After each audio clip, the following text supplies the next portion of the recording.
오늘 함께 묵상할 말씀은 요한일서 2장 1절로 11절 말씀입니다. 1절 나의 자녀들아 내가 이것을 너희에게 쓰면 너희로 죄를 범하지 않게 하려 함이라. 만일 누가 죄를 범하여도 아버지 앞에서 우리에게 대언자가 있으니 곧 의로우신 예수 그리스도시라. 그는 우리 죄를 위한 화목 제물이니 우리만 위할 뿐 아니요 온 세상의 죄를 위하심이라.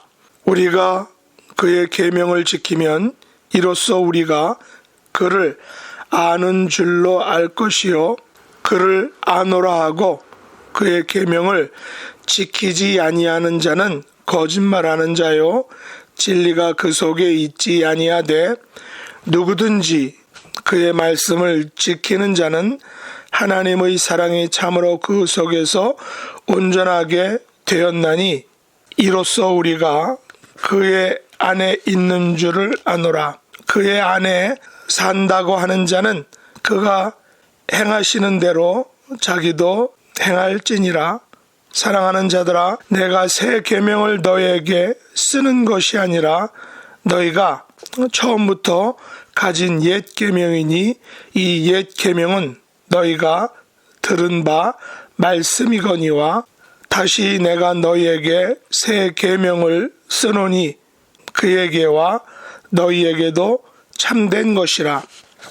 이는 어둠이 지나가고 참빛이 벌써 비침이니라. 빛 가운데 있다 하면서 그 형제를 미워하는 자는 지금까지 어둠에 있는 자요 그의 형제를 사랑하는 자는 빛 가운데 거하여 자기 속에 꺼리낌이 없으나 그의 형제를 미워하는 자는 어둠에 있고 또 어둠에 행하며 갈 곳을 알지 못하나니 이는 그 어둠이 그의 눈을 멀게 하였음이라. 아멘. 오늘 말씀의 제목은 하나님과 사귐 두 번째입니다. 사도 요한은 하나님과 사귐을 네 가지로 말하고 있다고 했습니다. 요한 1서에서 이미 두 가지를 살펴보았습니다. 첫째, 하나님과 사귐이 있다라는 것은 우리가 하나님의 빛에 거해야 한다는 것이고, 둘째로 하나님과 사귐이 있다라는 것은 우리의 죄를 자백해야 한다라는 것입니다. 그리고 이제 요한 1서 2장 앞부분에서 나머지 두 가지에 대해서 말하고 있습니다.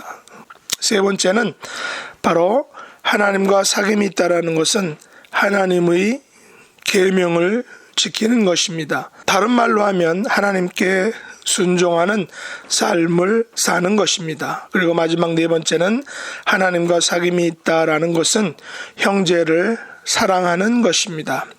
오늘 아침에는 순종하는 삶과 형제를 사랑하는 삶에 대해서 말씀을 나누기 원합니다. 사도 요한에 의하면 하나님과 사귐의 가장 큰 걸림돌인 죄의 문제가 해결되었다라는 것을 전제로 하고 있습니다. 2절에 만일 누가 죄를 범하여도 우리에게 대언자가 있다라고 말하고 있습니다. 그분은 바로 의로우신 예수 그리스도다라는 것입니다. 그분은 우리 죄를 위한 화목제물이다라는 것입니다. 다시 말해서 하나님과 우리 사이에는 죄라는 장벽, 죄라는 걸림돌로 막혀 있는데 이 죄의 문제를 대언자이신 의로우신 예수님께서 해결해 주셨다는 것입니다. 대언자는 화목자 혹은 중보자의 의미를 가지고 있습니다. 대언자의 역할은 죄를 위한 화목제물이 되시는 것입니다. 예수님께서는 십자가 위에서 우리 죄를 위한 화목제물이 되어주심으로 죄의 문제를 안전하게 해결해 주신 것입니다. 그러므로 하나님과 사귐을 갖게 된 성도는 셋째로 하나님의 계명을 지키는 순종하는 삶을 살아야 한다는 것입니다. 계명을 지키는 삶이 바로 하나님을 알고 있다는 증거다라는 것입니다. 하나님을 안다라고 하면서 하나님의 계명에 순종하지 않는 것은 바로 거짓말하는 자라는 것입니다.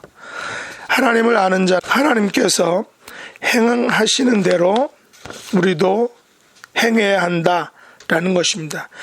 이것이 바로 계명에 순종하는 삶이라고 말합니다.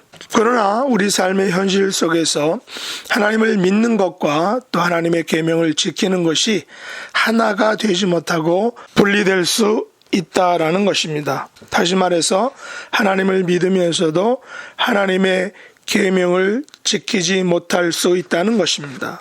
그러나 이것은 거짓의 삶이라고 사도 요한은 말합니다. 믿는 것과 계명을 지키는 삶은 우리 눈에 쉽게 보이지 않습니다. 이것은 자기 양심과의 싸움이기 때문입니다. 우리가 하나님 앞에서 서는 날 하나님께서는 우리의 믿음의 삶과 순종의 삶에 대해서 상과 벌을 주실 것입니다. 넷째로 하나님의 사귐을 갖게 된 성도는 형제를 사랑하는 삶을 살아야 한다라는 것입니다. 형제 사랑의 계명은 사도 요한에 의하면 옛 계명이라고 합니다. 그러나 이 옛 계명이 제대로 지켜지지 않았다는 것입니다. 그래서 예수님께서도 이 형제 사랑에 대한 새 계명을 다시 언급하셨습니다. 그러나 형제 사랑에 대해 참빛을 비추어 주신 분은 바로 우리 예수님이십니다. 예수님은 골고다 십자가 위에서 형제 사랑에 대한 참빛을 비추어 주셨습니다. 예수님은 십자가 위에서 형제 사랑을 실천하셨다는 것입니다. 그래서 기독교를 사랑의 종교다라고 말하는 것입니다. 그러나 기독교 사회 내에서 또한 교회 안에서 과연 형제 사랑이 잘 이루어지고 있는가 하는 것은 우리가 생각해 봐야 하는 문제인 것입니다. 어떤 면에서는 세상보다 더 형제 사랑에 인색한 것이 교회가 아닌가 생각합니다. 세상에서는 형제끼리 치고받고 싸우다가 서로 화해하고 친구가 되는 것을 봅니다. 그러나 교회 안에서 신앙 안에서 한번 금이 간 사이는 사랑이 넘치는 형제 자매의 관계를 회복하기가 너무 어렵다라는 것입니다. 정작 우리는 예수님의 형제 사랑의 덕을 본 장본인들이지만 그것을 형제나 자매에게 그대로 실천하는 것에 있어서는 매우 인색하다라는 것입니다. 그렇다면 사도 요한에 의하면 우리는 아직도 어둠에 있고 어둠에 행하며 갈 곳을 알지 못하는 불쌍한 사람이다라는 말입니다. 아직도 어둠이 우리의 눈을 멀게 하고 있다라는 것이죠.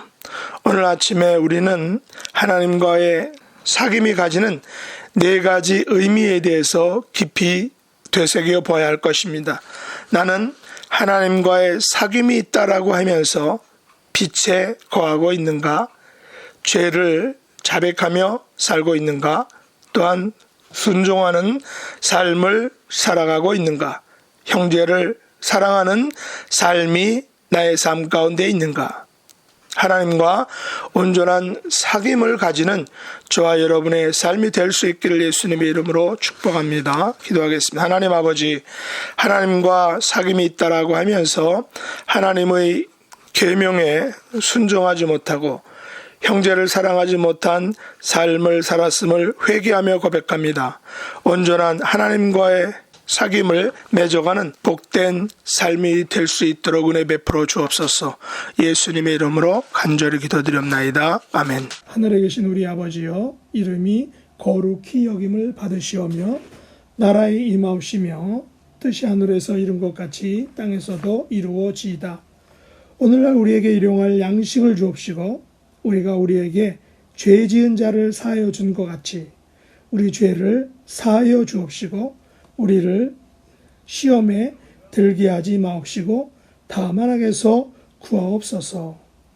대개 나라와 권세와 영광이 아버지께 영원히 싸움나이다. 아멘.